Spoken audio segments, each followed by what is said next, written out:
Is this thing on or how's it going? Well, hello and how's it going? Well, how's it going? Hello, and how's it going? Hello, how's it going? Well, how's it going? Well, how's it going? Well, no, sorry. Well, how's it going? Well, how's it going? I'm here with you. I looked at you and I started I was laughing. going to say good. Well, how's it going? I'm here with Kristian and Madison, and we're back. We are back. We're back, baby. My phone vibrated. Try not to laugh.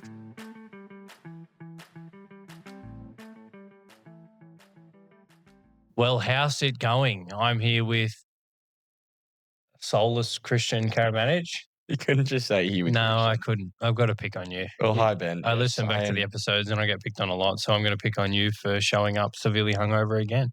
Yeah, it's not a good look at this point. Look, I'd like to say it's not my fault. I had a birthday yesterday. You know, it's when it's one of your best friends' This birthdays. isn't an AA meeting. You don't have to explain yourself to me, champ. Ben's on one today, but yes, no, it's 2 weekends in a row is not a good look for him. Actually, we were talking about it before. 3 recording sessions in a row is not. I don't think you've been sober any Saturday in August. You know, like when you dry July, you're doing wet August. I think there was one Saturday. Oh, okay, that's good. Yeah, it was the Saturday that I went to Canberra. Oh yeah, but you had a beer with us at the pub before you left. Yeah, but I drove to Canberra and back, so like I wasn't. Oh, what you do driving stays between you and New South Wales Police, mate. Don't drag me into this. Anyway, there was one Saturday that I wasn't. One weekend that I wasn't hungover. That's good. I'll take that. So it wasn't a total washout for the month of August. Anyway, Ben, we are. Are you going to make the same joke about we still have no Madison? We still have no Madison. She's actually back next week. Can't wait to see her and Nick. Yeah, we just couldn't delay the recording because we were going to run out of episodes if we delay until she gets back. So we had to do one more without her. Fortunately for the viewers, they've got to Yeah. look at our mugs for another week. Yeah, that part sucks. But yeah, in terms of before we jump into the content of today's episode, we did want to briefly talk about some of the things that have been happening in relation to the property market the last couple of weeks. It's been an interesting couple of weeks. Yeah, basically all the forecasts and predictions have now just basically been brought forward. The timeline has been massively accelerated. Obviously, we had a rate cut 2 weeks ago. Yep. That's obviously always a pretty big driver, but that was also expected. So that wasn't necessarily out of the blue or catching us off guard. But the thing that caught everybody off guard was the changes that the government had promised to the home guarantee scheme. We spoke about that on a previous episode where they were lifting the property price caps and they were completely removing the income thresholds. And that was due to come into effect in January. Out of nowhere, though, the government has come out this week, at the beginning of this week, and just said, you know what? Fuck January. We're doing it in October. We're coming in early. They just brought it forward 3 months with no kind of real explanation as to why. Yeah. They just brought it forward for Well, no good on real them. reason. They've shown a bit of initiative. You know, the first time in the last 10 years the government's decided to do that. Well, that's a whole nother separate kettle of fish. It depends who you talk to as to whether you think this is a good thing or not. He's very indecisive of you, sitting on the fence. No, I'm What are not. your opinions? What do you I think it's great if you're a first home buyer. I think it's not so great if you want to see housing affordability move in the right direction. It's just going to, remember what I said to you before about Band-Aid fixes and Band-Aid it's okay. solutions? Yeah. Helps people enter the market, but doesn't actually fix the issue that we have with housing I feel like a affordability. lot of the noise, though, is from first home buyers and a lot of people who can't afford to get into the market. And I think this helps them. But I do agree with what you're saying. It doesn't help the main issue. Correct. But I think it quietens down a lot of the noise for them. Yeah. It's Probably gets them a few votes. Well, that's probably why they do it, right? Yeah, Why else do they do anything, politicians? Exactly.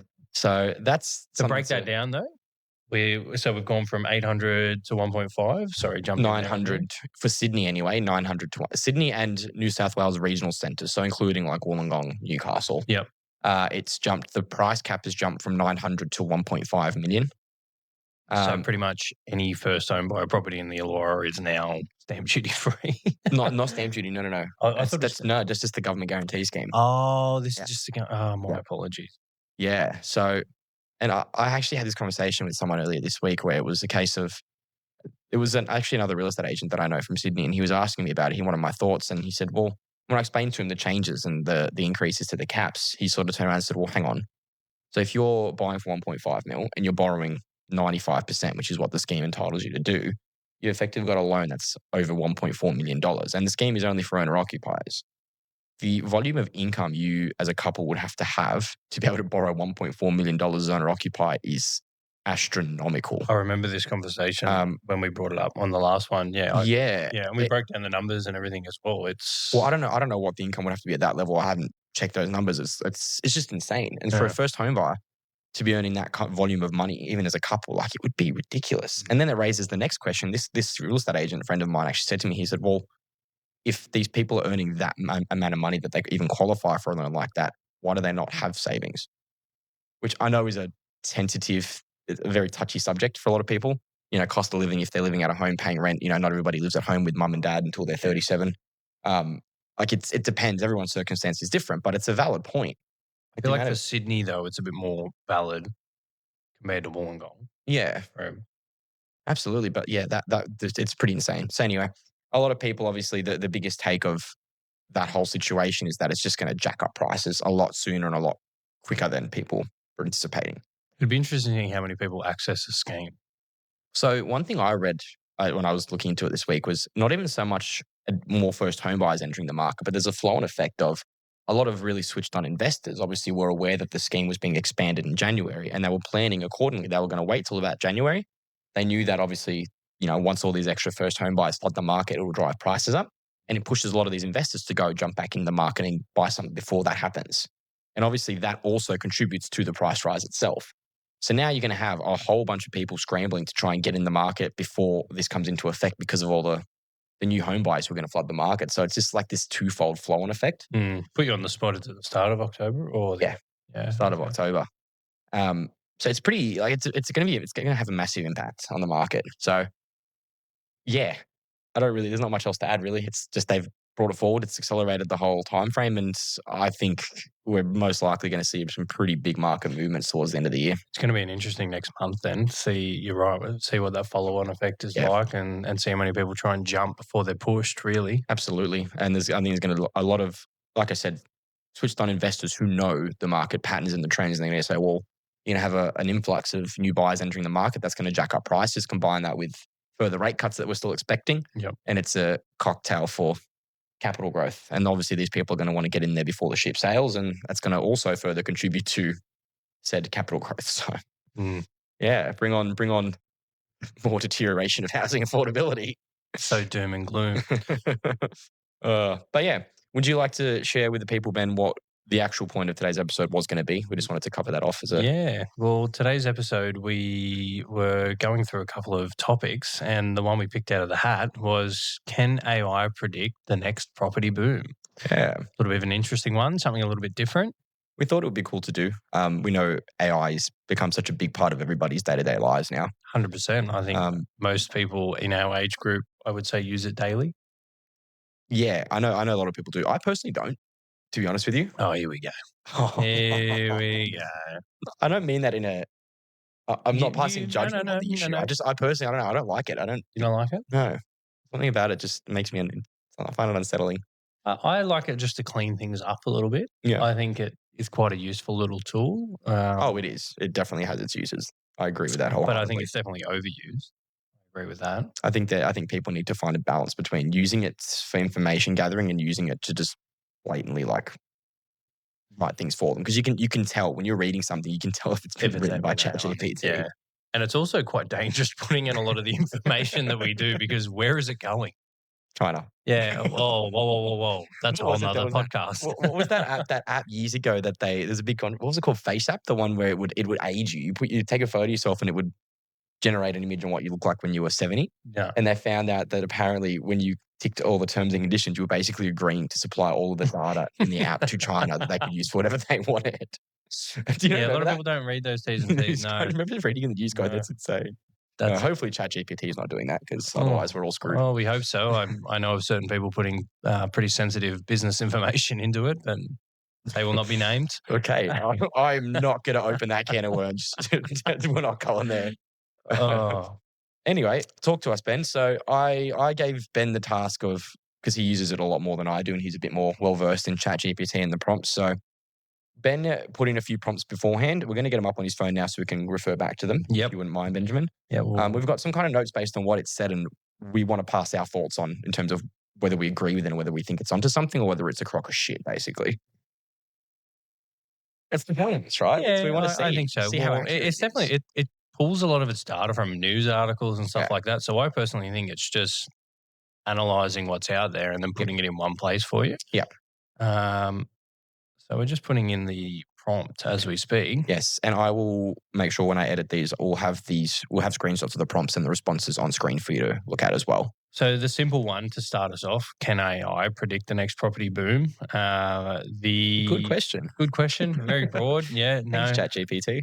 And for all of you people that use Chat GPT, be sure to use your please and thank yous as well. So that when the AI has uprising feelings happens, as well. yeah, when the AI uprising happens, they'll remember who said please and thank you, and they'll exactly right. spare you.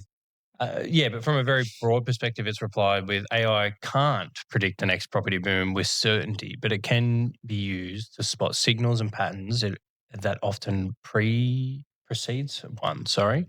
So it's saying that it really can't. It sounds like it's saying it can, but it can't. It doesn't want to be held liable, like us putting a liability disclaimer at the end of the podcast. AI does it at the start. Hey, Christian, how much money do you reckon the bank will lend me? Oh, I don't know, but I think it's about this amount. I reckon people could just do that in Chat GPT. They'll put in what they own, their expenses, and we'll see how close it gets to your. You're trying to put me out of a job. Is that what you're trying to do? But that's a very broad one. So going a little bit closer to home, the next prompt was... Apologies there. The next boom property suburb in the Illawarra. So for all those people out there looking, potentially investors, potentially first home buyers, what are they looking at for? Where should they be looking? Mm-hmm. And the response is, as it's taking its sweet ass time. While it's loading, can you make sure you're screenshotting these because I need these? I will make sure I put those. I can go back and get them. But okay. The notes that I'd actually put down on the paper, because that's a lot quicker than AI is actually being at the moment. According to the regional data, the Dapto Port Kembla area contains many of the biggest percentage increases in dwelling values in the past year, with emphasis on Kembla Grange holding top spot with an approximate annual growth of 10.8%. According to AI, over the next 12 months, a predicted top 5 suburbs poised for growth. So the big question, where should you be buying in the next 12 months? According to Chat GPT. The number 1 suburb is Dapto with a forecasted growth of 5%. I think I wouldn't disagree with that. No. No, absolutely. I think that's pretty spot on. I mean, we spoke about that when we did our sort of market predictions and stuff, and just based on, a range of factors, but mainly geography even. It makes sense. It's got Dapto as a region, like the sort of Dapto Council area. It's got one of the largest population growths as well at the moment. So it's got a massive amount of growth. There's actually in the last couple of weeks, there was a brand new land release actually, just in the Dapto area. Closer to Horsley. Okay. But it's just over that bridge as you get to the 7-Eleven, as you're going Dapto heading towards Avian Park. Yeah, that new bridge there. So I don't know how many lots are actually involved with it. They're just taking registrations, but they're probably going to be looking at 400 grand plus for a block of 400 square meters. The next suburb is Cordo Heights with also a forecasted growth of 5%. Coming in just behind that are Helensburgh and Shell Cove with forecasted growth of around 4%. Shell Cove, definitely more of a more expensive demographic as well with all the new estates down there. So that's also got massive infrastructure projects and planning. Like that's like a artificially designed growth spot. So it's an artificially designed lake and marina and everything. Yeah. So that doesn't surprise me. Like that tracks. Yeah, completely agree. Helensburgh, I thought was a bit interesting. I know we sort of ran through this before and flagged that too. The Berg. It's an odd one. Too. It's a very odd one. Even Cordo Heights. Cordo? Yeah, I would not have tipped Cordo as a front runner for growth. I agree. Mainly because Cordo Heights has not generally been associated with, affordable entry-level homes for, it's a bit more of a prestigious area, so to speak. Exactly right. It's a bit more expensive. So generally, I would have thought maybe you'd have some of those cheaper entry-level suburbs like your Daptos would be doing a lot better than Cordo Heights. So that surprises me. Yeah. And then sneaking in our top 5 is Horsley with a forecasted growth of 1%. So a relatively very low forecasted growth. I don't think I find that hard to believe, to be honest. I don't think most Illawarra suburbs, I feel like, are going to grow by more than 1% in the next 12-month period. I guess the other question I have with this, I'm assuming like it's how much information is this scraping to come to these conclusions, right? Is this factoring in what we just spoke about at the start of this episode in terms of like the home guarantee scheme being brought forward? Yeah, definitely not. No, I don't think so. I think it's just drawing data. One of the actual phrases when I first Googled it was, these clever systems crunch mountains of data to predict property values and market trends with scary accuracy. They're considering factors you might not even think of, like local planning applications or social media sentiment about an area. I've struggled to see how it picks up on things like that because... So a social media sentiment is what just people going, fuck Bellambi, we're not on Bellambi, which means it's going to be low growth. Is that what that means? I don't know. Well, hopefully it wasn't like us bashing Calderwood and Woolworths and everything for the last couple of episodes as well, because that's got to drive property values down. To be fair, we weren't bashing Calderwood, just the Woolies. Just me. No, more so the lack of the Woolies. Or when it got a Woolies, that's what put it on the map. I think it was more Woolies related. Yeah, good old Wolves. One of the other things that tacked onto the bottom was what this means for investors and buyers. So it likes to give you a lot of information. It does. You don't even really need a real estate agent anymore. Put it in the Chat GPT, there's your appraisal, there's everything. But what it's put there for short term, next 6 to 12 months, watch out for Mount Ousley, Mount Kira, Coldale, and Shellharbour Oak Flats for momentum-driven gains. Doesn't really have any data to back that up, as in stats there or growth percentages and stuff. But it almost seems contradictory to itself, because at the top it mentioned, Kembla Grange 10.8%, but then it's got the top 5 suburbs and Dapto's first at 5%, and then it goes the top stat. My apologies. That's for the previous 12 months. Gotcha. Yeah, apologies. So that's saying over the last 12 months, Kembla Grange. Gotcha. Is holding the top spot. Even though it's saying over the next 6 to 12 months, it's saying watch out for Mount Ousley, Mount Kira, Coldale, Shellharbour Oak Flats. Not one of those suburbs are mentioned in its top 5 forecast of growth. No, and it's so that's odd. I feel like if they throw enough darts at the board, like something's going to hit. You name every suburb in the Illawarra, like they might be right in the end. You got to buy a ticket to win the raffle. Exactly right. Medium term, 1 to 2 years, Albion Park, Macquarie Pass and Dapto offer strong value and population-led growth. Completely agree with that statement. That statement is accurate. I agree with that. I think all of those suburbs are going to see massive growth over the 1 to 2 year period because of longer term, 2+ years, emerging greenfield hotspots like Calderwood, Tullambar, West Dapto and Shell Cove precincts are supported by infrastructure and planning. Calderwood, baby, supported by Woolworths. What are you doing there? Got him. You are the fucking worst today, man. I'm going home. I'm on fire. That's interesting, though. But I know I was whinging about the infrastructure in Calderwood in particular. But it's coming. They've got a pub now. I think they're on the way with the Coles or Blues. I haven't been down there in a while, to be honest with you. Yeah. So that's really positive for people living there, not people that moved out 2 years ago. Yeah. This is just where Chat GPT confuses me, because it's given you the top 5 growth suburbs. And it's not including majority of those suburbs in its stats. Correct. So I think, I don't know. It's almost like that second section is actually probably more intuitive than... It feels like it's just pulled random stats, and I don't know where it's pulled these forecasted growth figures. It actually gives you, it's got the links on there as well. So when we screenshot it, people will be able to see it, where it generally is just drawing it from news articles. Yeah. So I think sort of reading this and getting the impression that it's maybe grabbed this information from one source and then this one from another source. And they may contradict each other. So, yeah. So it's probably not the best tool in the world, but look, it can be handy. But for the most part, what it's saying about short-term, medium-term, long-term, I agree with all of that. I agree as well. If you had have asked me prior, the short-term one's interesting though. If you wanted quick short-term momentum-driven gains, I don't know that I would have. Isolating just Coldale on its own seems odd. Coldale is quite an affluent area as well. Like, Coldale is a short-term investment. What are you going to pick something up for the $2 million mark and sell it for 2.1? Yeah, exactly right. Like, that's different. That's an interesting one. Even Mount Ousley, Mount Kira, like they're not suburbs. I would have been like, they're going to be like prime for short-term growth. I agree. Shellharbour to Oak Flats, I think so as well. But I also think Shellharbour to Oak Flats could fall under medium and longer term as well. It could. But a lot of Shellharbour will also get kind of encompassed in the whole Shell Cove development and that whole, because it's a whole regional development. It's reshaping that whole region. Exactly. It's becoming quite a hub. Yeah, absolutely. Okay. So what this means, a practical game plan for you, for anyone looking to get into the market. Short term, next 6 to 9 months, lean into Mount Ousley / Mount Kira / Coaldale momentum for premium family stock. Fig Tree / Coniston for yield tilted unit plays. No mention of Fig Tree or Coniston throughout the whole thing, but we're going to draw them back in here. And specifically for units. Yeah. Like, I mean, Fig Tree and Coniston are not generally suburbs that are known for high-density apartment developments. No, I can't say. Like, I do see units pop up and definitely affordable ones in the Cono area. Of like, course, you can pick some up. But yeah, not generally known for it. I don't think it's a yield-tilted unit play. No. It's odd. I don't know where Chat GPT's pulled that from. No, that's different. 12-month horizon. I love the language as well. It's very formal at some points and then very casual at others. Like, this feels drawn from an article of even like a Facebook post from someone. Yeah.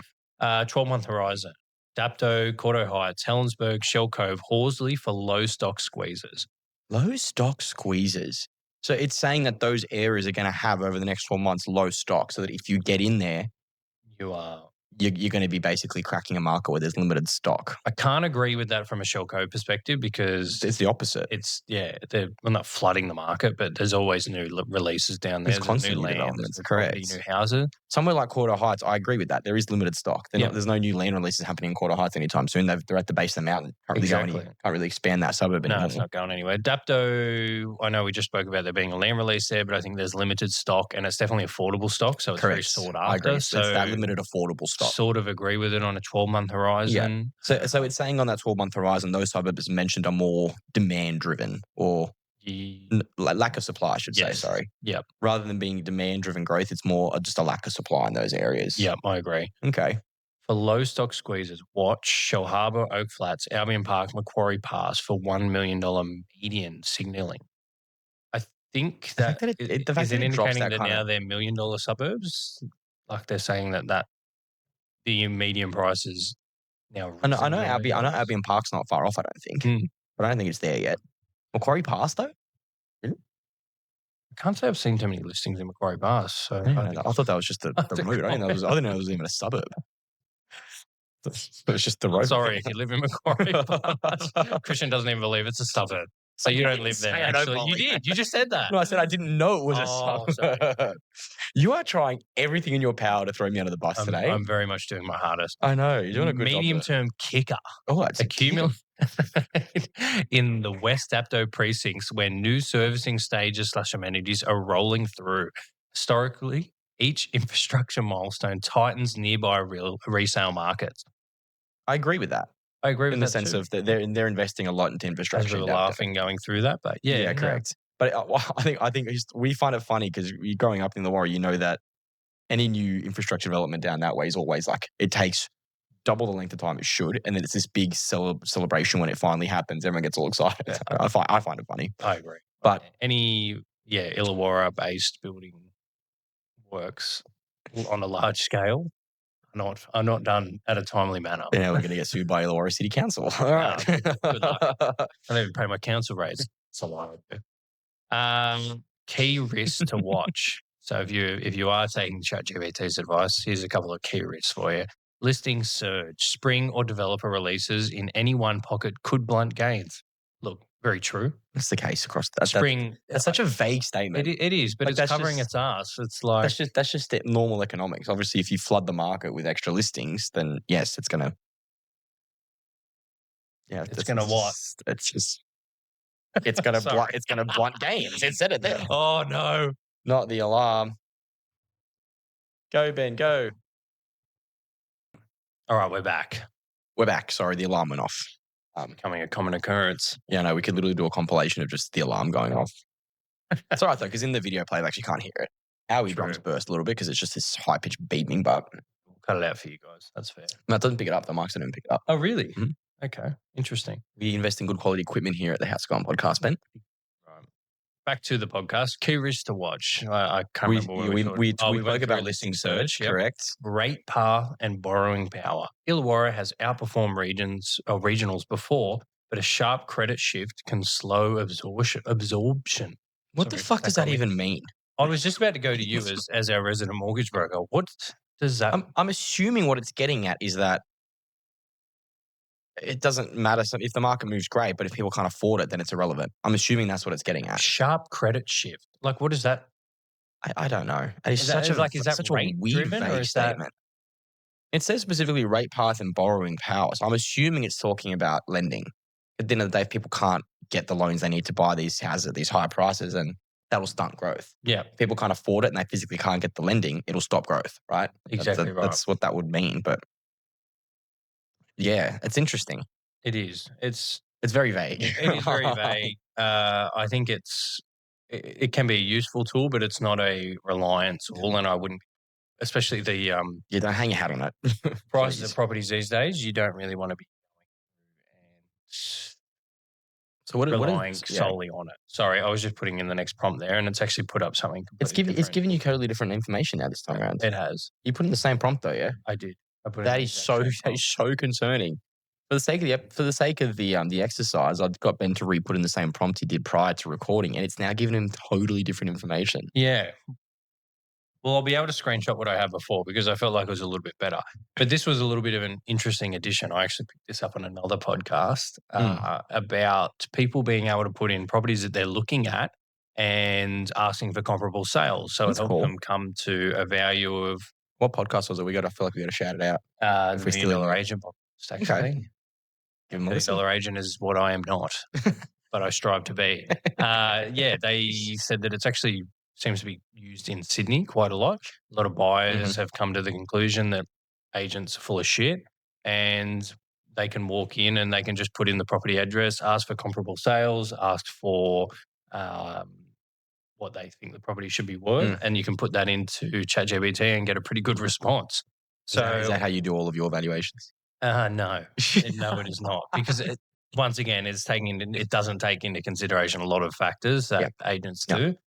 Myself, goes the extra mile, Benjamin. Kenneth goes the extra mile. I try to, but I actually did it for a listing that we've got on the market at the moment, 51 Underwood Street, Corrimal, which is a 3-bedroom, 1-bathroom house with a double garage. Okay. The comparable sales that came up, it was actually quite informative. I can't say that they were all directly on the money. One of them was 7 Francis Street in Corrimal.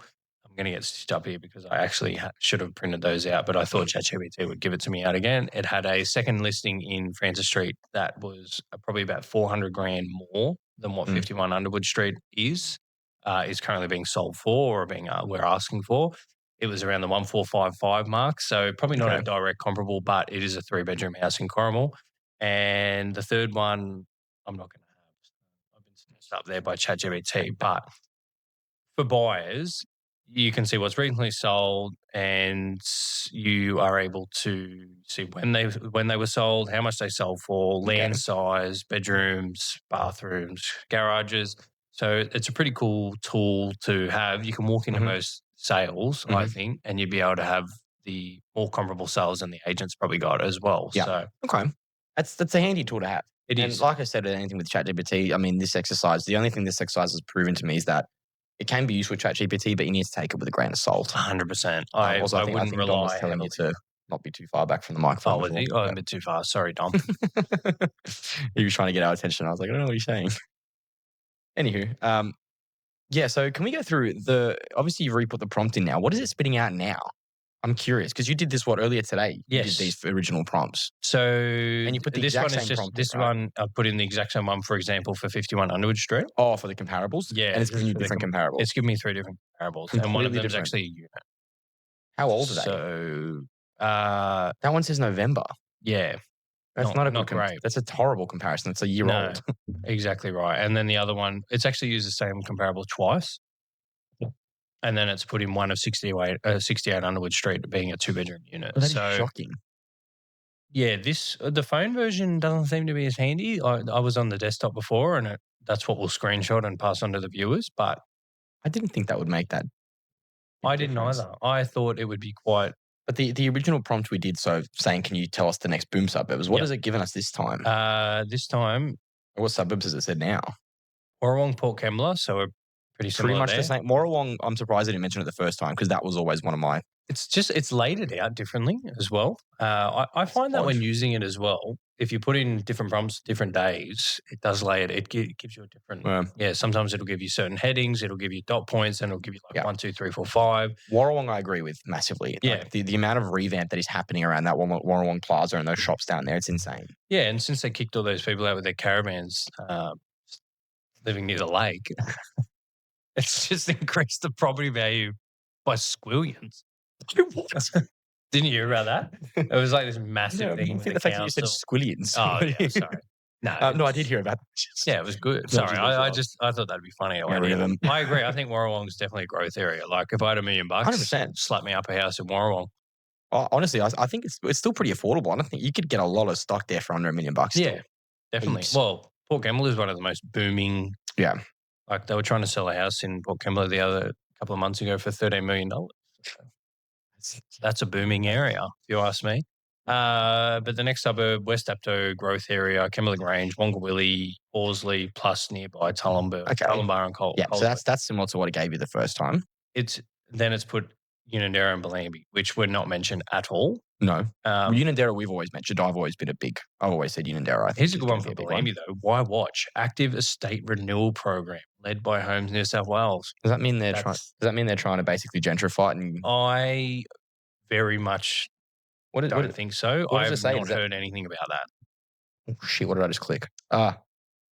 Sneak peek at advanced voice command. Christian's trying to talk dirty to my Chat GPT. Choose a voice. Oh, hey. Oh, please stop that. That scared me. There you go. Yeah, so what does it say, Bellambi? Read it, don't touch it. Draft people in place plan out for consultation, plus recent social/affordable housing projects and flood mitigation works. These early stage renewal signals can precede private market uplift, especially near rail and beaches. That almost suits. Well, that sounds like it's trying. It sounds like it's trying to say that they're going to try and obviously revamp and.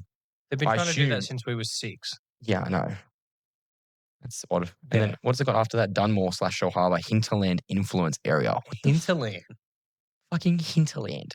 That's okay. Quick mark. Tension check. Rental tightness remains a key tailwind for yields and investor demand. The language is so. And it spat out something completely different this time. How I'd play it, practical. We'll get screenshots of these and we'll put them up on the screen for you guys to look at so you can see what we're looking at. But it's really weird. It is. It does list its sources at the bottom. So, for example, it's just weird that it's giving you a complete it's not even similar. It's a completely different response to what you did earlier today. Exactly right. And look, for example, the Warrawong one is the articles are on the point. Like New South Wales approves Warrawong redevelopment with $1,300 homes. That's 1,300 homes. I say, where do you buy a house for $1,300? Buy. So they're. Yeah, it's pulling data. It's pulling data from Wollongong Council. It's pulling data from Housing New South Wales. It's got from City of Wollongong, New South Wales government seeking feedback on draft Bellambi people and place plan. And then New South Wales government Bellambi estate renewal project. So when they say estate renewal project, that to me sounds like they're either trying to fix up the housing commission in the area, good luck, or get rid of it. I don't know, and it doesn't really specify what they're trying to do. Of those. You're not going to be able to There's only so much. I'm going to dig a hole there, but you can't remove that many people. It's not going to happen. No, there's no chance. It's not possible. It can't be done. That's why it leads me to think maybe they're just talking about revamping it. So if you went to a lot of those people who live in those estates and said, we're going to come in and fix up your house for you for free, I'm sure they're not going to object. Maybe that's what they're talking about. We might have to look more into that one. We'll see how we go. Yeah, maybe when we do a Q&A, someone can ask us about the Bellambi renewal project. We're going to put up another Q&A box soon, actually. Exactly right. All right, cool. Well, that was a bit of an interesting one, something different. It was an odd exercise, and I think the takeaway here is two are very odd people. Thanks, Ben. Cheers, Jeff. No, it can be a very useful tool, but just take it with a grain of salt. As you can see, on the same day, we've put in the same prompt, and it's given us 2 different responses. Yeah. And a lot of what it's saying is correct, but a lot of it is also just really random and seems kind of left field. Exactly. You watch. We revisit this in 12 months, and Holdale was the strongest performing suburb. I'll eat my hat. I don't think that's the saying. Well, no, it is the same. I'll eat my hat. Is it? Oh, we're going to argue over sayings now. This bloke, he's coming off 16 tequilas from last night. Anyway, on that note, it's been a pleasure. It has been. Thank you very much for tuning in. I haven't plugged the show yet. Sorry. We are live on Spotify and Apple Podcasts and YouTube. Why are you laughing at me? I'm not laughing. We have to market the podcast. That's how it we works. do have to market the podcast. Huh? About what? Okay, there you go. Thank you. I just said I'd never heard the saying before. Yeah, well, I'll eat my hat. If Coledale is the top performing suburb in the next 12 months in the Illawarra region, send me a hat because I will eat it. On camera. Yep. All right, cool. Anyway, point is, go check out the podcast. We're on all platforms, full video podcasts. We'll try and include the screenshots of the Chat GPT prompts with this episode as well. If you know a good IT production manager, let us know because we don't, but we do know a good podcast you can recommend to someone. I knew it was coming. I was like... Yeah, I had to throw one at Dom too. Yeah, Dom. Yeah, throw one at the guy that comes to help us on a Sunday evening, unpaid. Yeah, throw one at him. We pay him. We pay him with our friendship and our love. Oh God! I didn't say it was good payment. All right, Dom rolls his eyes. We're going to wrap this up before this gets even more unhinged and out of hand because it's not been great. It's been a pleasure. Thank you very much and ciao. Ciao.